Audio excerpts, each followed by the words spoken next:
I'm visiting my brother's cabin in Washington State. He let me come here after my divorce, get away from all the nonsense and clear my head for a couple weeks. It's beautiful out here. The quaint little hut, exactly what I've been expecting. It's surrounded by a dense forest, and you have to take a long dirt road to reach it. It's wonderful. Before I arrived, my brother informed me that he had stocked the hut with groceries, enough to last the month if I decided I wanted to stay that long. He was leaving it up to me, knowing what hell my breakup had been. I had lost almost everything as a gesture of goodwill. He had extended a hand and offered his cabin to me. It was a welcome sanctuary, and upon arrival, I found myself blissfully calm. The woods were alive with sound, the creak of wood, the gentle rustle of wind through the leaves, the chirp of birds in conversation. It was also serene. The first couple of days were wonderful, and I felt like I could finally breathe again. The horrible legal battle I had been engaged in with my husband had taken the wind out of my sails. I let the warm breeze envelope me with the new life and energy. To my surprise, it had been beautiful the first couple days. The gentle golden rays of sunlight flickering through the canopy of green overhead. The first 3 days I spent a lot of time walking through the woods, isolated from everything and everyone. I was alone out here, a stranger to the surrounding green kingdom. I let my mind wander free from the chains it had been bound with, my thoughts drifting towards what I would do with my new life. Possibilities began to blossom before me, and I actually started discovering hope in my future again. But then the rain came. I had heard on the news that a 7-day storm had headed my way, so it had come no surprise when the sky darkened. As a resident of Washington, I'm no stranger to long bouts of rain, and this was no different. I had just finished eating dinner when the rain started, gentle pitter-patterns on the roof that eventually evolved into a full-blown gale. I started a fire and pulled a chair up to the window, watching the storm. It was cozy, and I found peace in watching the chaos that I was protected from. And then I heard something on the roof. I cocked my ear to listen. The small cabin lit only by the glow of the fireplace. At first I thought it was just the rain, but after a few moments, I realized it sounded like someone was running around up there. I didn't know what to think of it, assuming it had to be some kind of animal, but it sounded much bigger. I grabbed the blanket off the chair I was sitting in and pulled it up to my chin, creeped out by the noise. After a little bit, the sound stopped. My heart was in my throat and my eyes darted to the front door. Thunder boomed overhead, and I suddenly felt incredibly far away from civilization. I shivered, despite the fire, and turned my eyes to look out the window I was sitting in front of. Lightning flashed, and I suddenly leaned forward, heart racing. Something wasn't right out there. I thought my eyes had been playing tricks on me, and I anxiously waited for more lightning. I forced myself to calm down, sure that what I had just seen was just paranoia brought on by fear.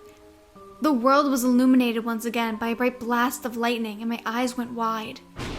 Mere feet from the window, the rain seemed to bend around the shapes of 3 invisible figures.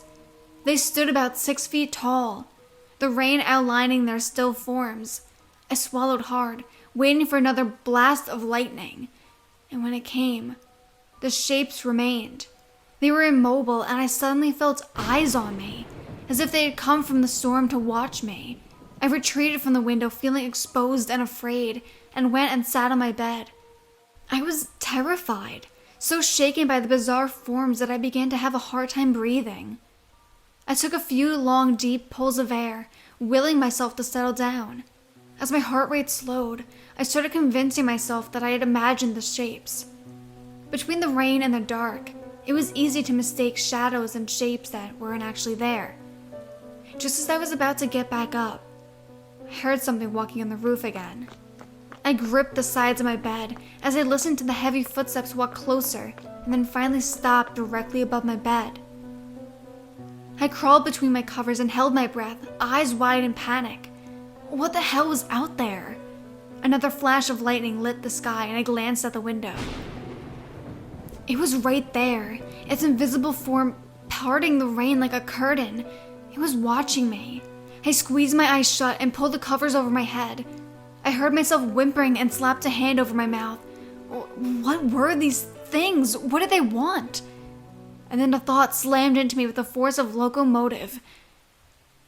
Where was the third one? And that's when I heard the front door crash open. I cried out in fear, shaking like a child, as heavy, wet footsteps walked across the cabin towards me. It stopped by the side of my bed, and I felt drops of water falling from its body onto my blanket. I could hear it breathing. A sucking sound pulled deep into its moist lungs. As I balled myself under the covers, terrified, it spoke. Look at me. His voice sounded like rain, an odd stuttered inflection of its vocal cords. I didn't move, didn't breathe, praying that this nightmare would end. I don't know what these things were, what they wanted, but I sensed danger. I sensed they wanted to hurt me. And I sensed that if I looked at them, they could.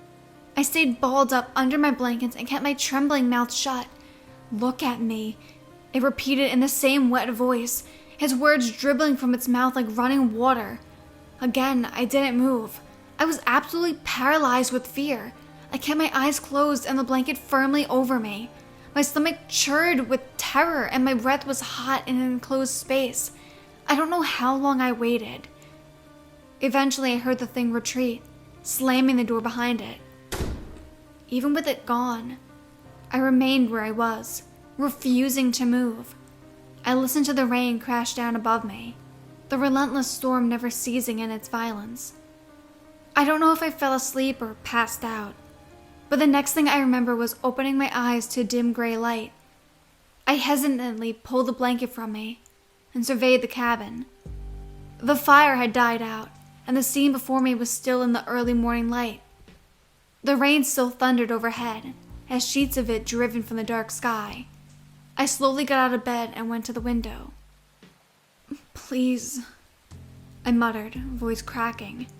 The three figures stared back at me, the rain outlining their still figures. I dropped to the floor, out of sight, a hand to my chest. I crawled over to the small kitchen and reached up to retrieve my cell phone. It wasn't there. I jumped to my feet, scurrying the surface for where I knew I left it the previous night. It was gone, but a long, wet, dark smudge stained the wood, starting at the center and running to the edge.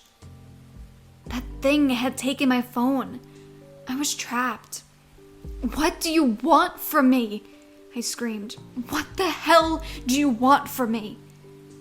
The storm offered me no answer.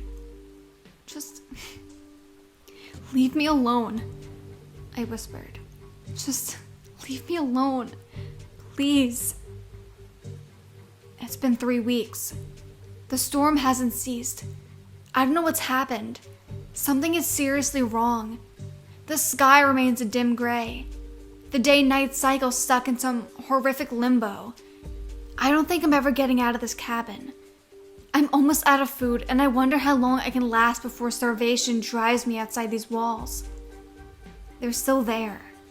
The endless rain painting their figures in the air. They watch.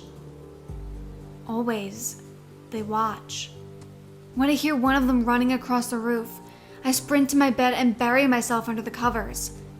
As soon as I do, another slams the front door open and comes to stand over me. It tells me to look at it, commands me to look at it. I can't. I won't. Something about its voice has begun to sound familiar. The more it speaks to me, the more I begin to recognize it. It sounds like me. And last night, when one of them was standing over my bed, it said something different. It told me that things should have been different. It told me it was disappointed in the way my life had turned out. It told me I needed to acknowledge my mistakes. It told me it was time to let another one of them try.